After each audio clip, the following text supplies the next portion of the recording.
All right. So thank you so much for coming on, Johnny. How about you tell us a little bit about yourself and what you do? Well, my name is Johnny Roccia, and I am a persuader. I have spent most of my career in one format or another persuading people of points of view. I started in sales, which is the persuasion of people for commercial benefit. I moved into coaching and recruiting. Recruiting, of course, being persuading people to join an organization, and coaching being persuading people to be the best possible versions of themselves. And I like to take that out into the wider world. I like to persuade people on broad points of view on topics such as education, politics, and philosophy. So I like to take that into the public square. So that's me in a nutshell. I like to change people's minds. I like that. That's an amazing skill to have. I try. So what's one thing that you do every day that makes you more valuable? One thing that I do every day that makes me more valuable is listen. You can never learn enough. You can never listen enough. You will never know 1% of even the things in your very narrow niche, the things in your market, in your area of expertise. You will never know 1% of it. All you can do is try to create a mode of thought that allows you to incorporate new knowledge as best you can, allows you to seek new knowledge, and allows you to be open to adjusting your way of doing things. Even if by some miracle you got perfect at one particular skill. I mean, you actually narrowed it down to the point where you were incapable of making mistakes in one particular area. It won't last because it changes. The skill that you have changes. You could be the best email marketer in the world, and 10 years from now, email marketing might not be a thing anymore. It might be all text marketing. It might be all Twitter. Twitter might not exist. So you can't ever sleep. You can't ever stop. So what I try to do is every day I try to seek out people who are doing things in my space, who are doing things maybe adjacent to my space, who are doing things where there's transferability of skills to my space, and I just try to listen. I try to hear those conversations. I really just try to listen to anything because I find people so fascinating, and I find what makes people tick and gets them interested so fascinating. But every day I try to pick something up. If you walk through life thinking that all knowledge flows out from you, you will walk through life not picking up much. But if you walk through life like a sponge, letting things soak in, giving yourself the capability of recognizing what's signal and what is noise, what things maybe should be discarded and having that filter, I think that makes anybody more valuable on a day-to-day basis.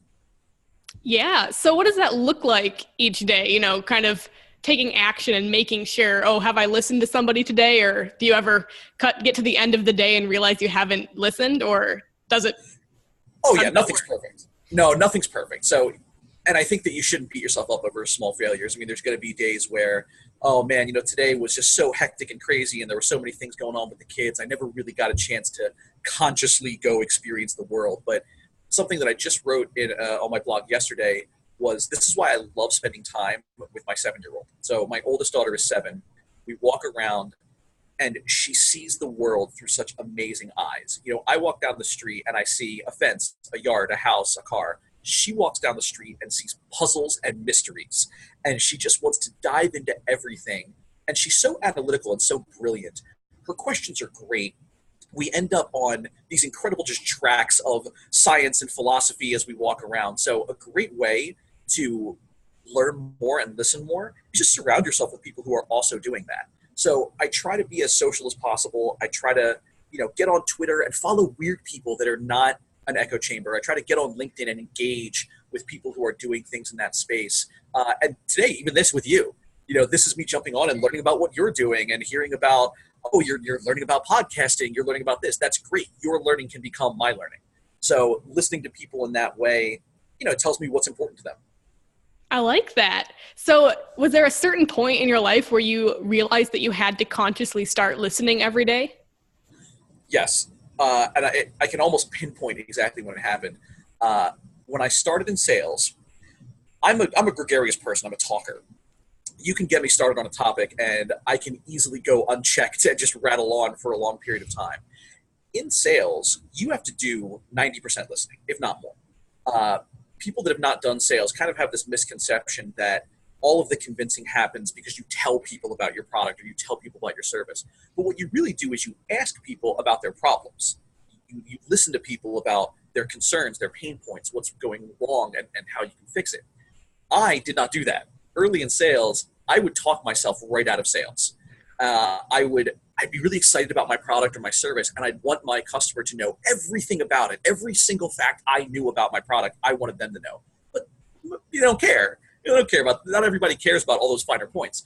And when I had a really, really bad day at sales once, and I came back after a long Saturday, and Saturday should be a day you kill it in sales, and I had nothing. I had completely zeroed the day.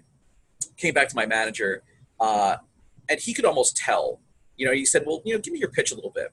And he stopped me like 10% of the way through my pitch. And he said, yeah, you talk way too much.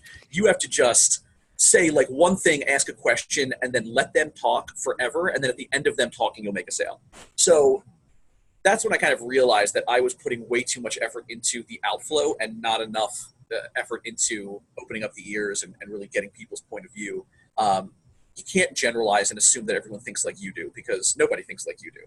So the clearest way to communicate is to learn more about the way they think, because you can never assume that they're going to do that with you. So if you want to meet somebody in the middle, you got to recognize that the middle is really 90% to them. Yeah, that's some really good points on like, I mean, I feel like you started out on just one thing, like this is what makes me more valuable. And it's like it merged into this giant world of communication and sales and interpersonal relationships. So that's what makes the world go round. Everything you do, you're going to do meaningfully with other people. You have to make that connection in order to get anywhere, to do anything. Unless you're going to go live in a cave somewhere and maybe raise rice or something, almost everything that you will do is going to involve communicating with other people. And communication happens in the other person. There you go. All right. Well, where can people find you if they want to find out more about what you're doing, if they want to be listened to or hear your thoughts? Hear my rants and music. I have a website, JohnnyRoccia.com. So you can jump over to JohnnyRoccia.com. It's JohnnyRoccia.com. It's an Italian last name, and nobody will ever spell it right the first try from just hearing it. And from there, I have my Twitter and my LinkedIn linked to that. My Twitter is for funny observations. My LinkedIn is for business stuff, and my website's just anything I happen to think is interesting at the time. So from there, you can find out pretty much everything you want to know about me. Fantastic. Thank you so much for your time. Absolutely. Emily, it's my pleasure always to talk to you. Thank you.